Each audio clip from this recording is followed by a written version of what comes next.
Good morning dear students. मैं school की हिंदी की ऑनलाइन क्लास में आप सभी का स्वागत है। आज हम हिंदी व्याकरण का पाठ 4 लिंग शुरू करेंगे। बारे में आपने प्रीवियस क्लासेस में भी पढ़ा है, ठीक है।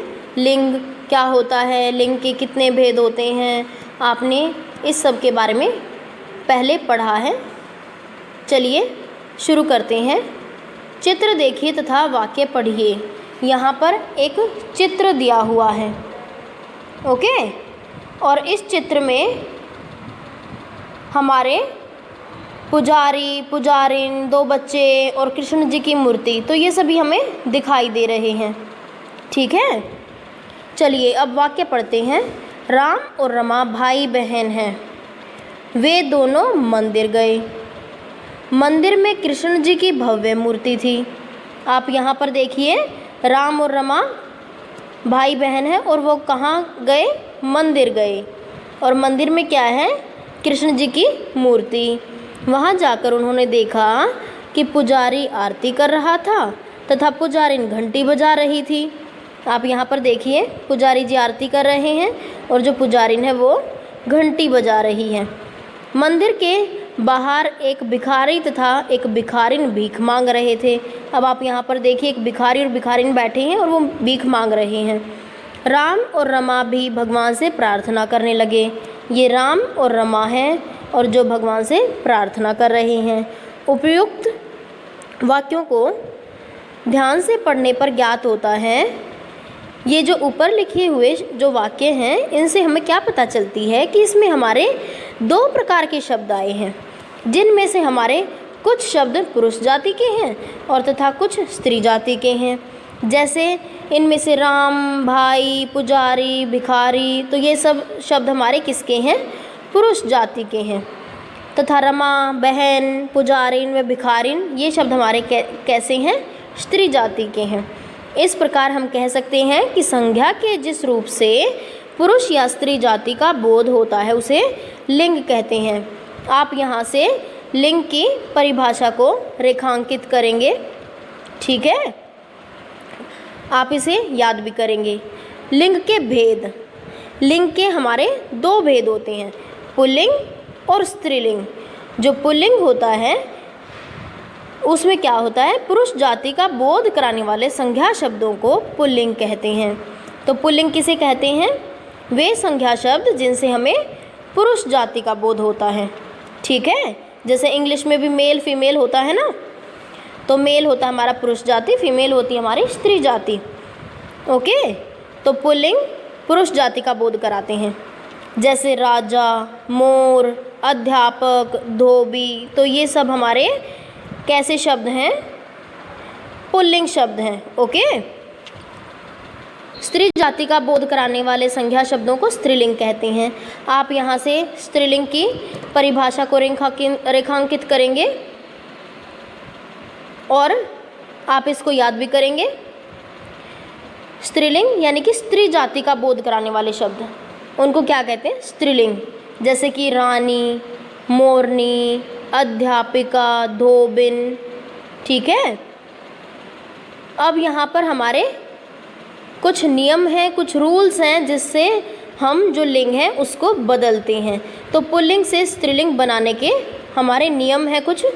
हमारा पहला नियम है, शब्द के अंत में ए या आ के स्थान पर ई लगाकर।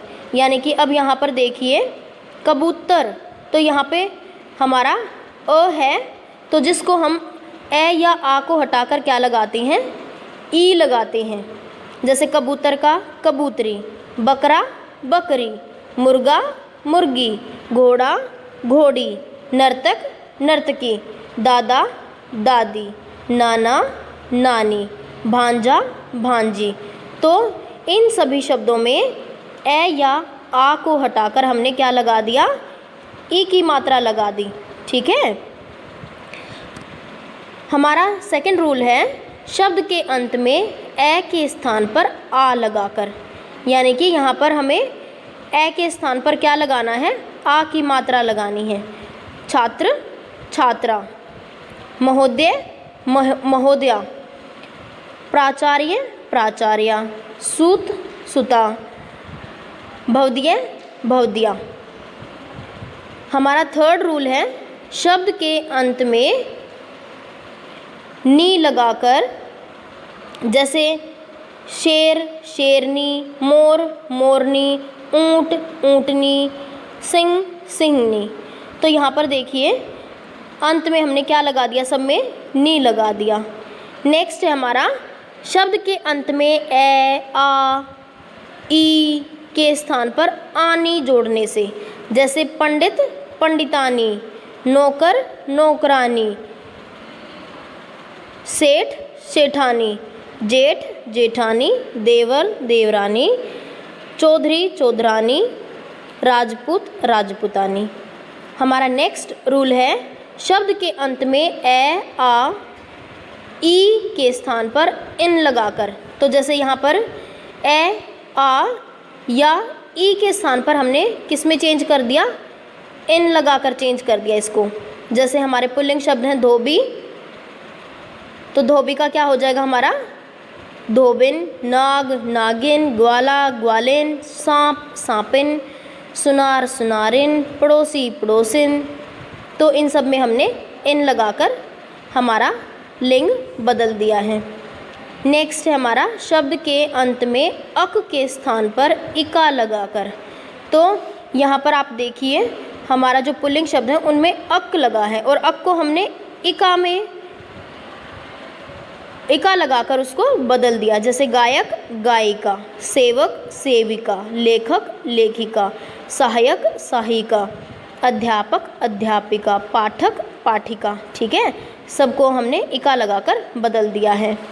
अंडरस्टैंड है। शब्द के अंत में ए आ के स्थान पर इया लगाकर, यानी कि ए या आ को हटाकर हमने इया लगा दिया है। अब आप यहाँ देखिए चूहा चूहिया, गुड्डा गुड़िया, डिब्बा डिबिया, बंदर बंदरिया। नेक्स्ट में देखिए मान को हमने मति कर दिया है। ठीक है, जिससे हमारा जो पुल्लिंग शब्द है वो स्त्रीलिंग में चेंज हो जाता है। श्रीमान श्रीमती, बुद्धिमान बुद्धिमती, शक्तिमान शक्तिमती, आयुष्मान आयुष्मती। सब में हमने मान को मति में बदल दिया। नेक्स्ट वान को वती करने से। अब आप यहाँ देखिए हमने वान को वती में बदल दिया है, यानी कि वान जो है उसको वती लगाकर जो लिंग है उसको चेंज कर दिया। बलवान बलवती, धनवान धनवती, रूपवान रूपवती, गुणवान गुणवती। ओके,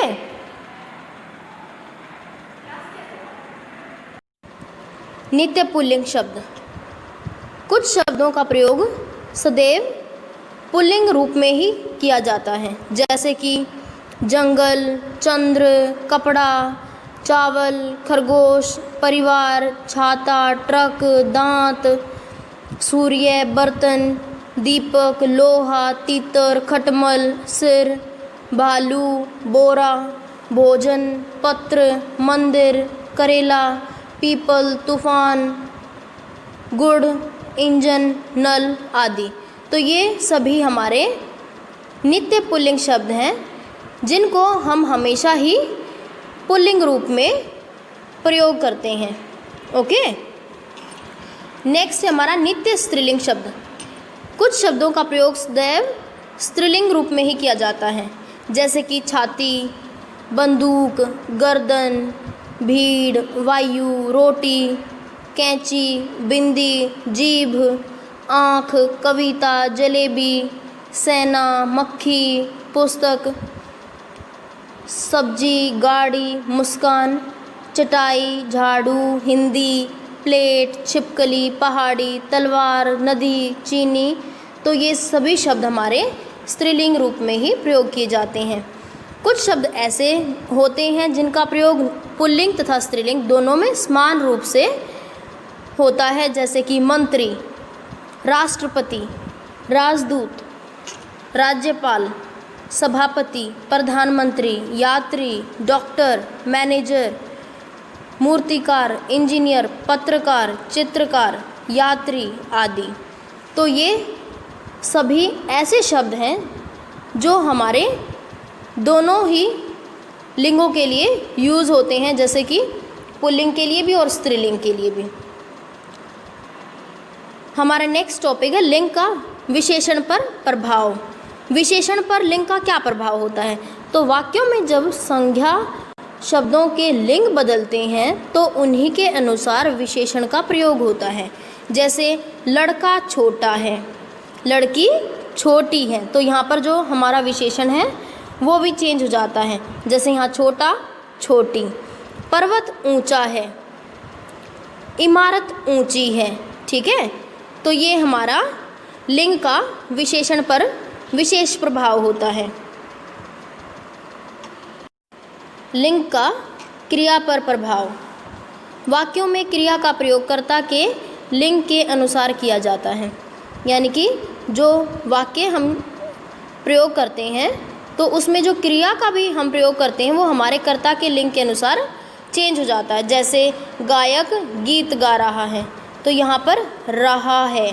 ठीक है, गायिका गीत गा रही है, तो यहाँ पर आप देखिए लिंग का हमारा क्रिया पर भी विशेष प्रभाव दिखाई दे रहा है।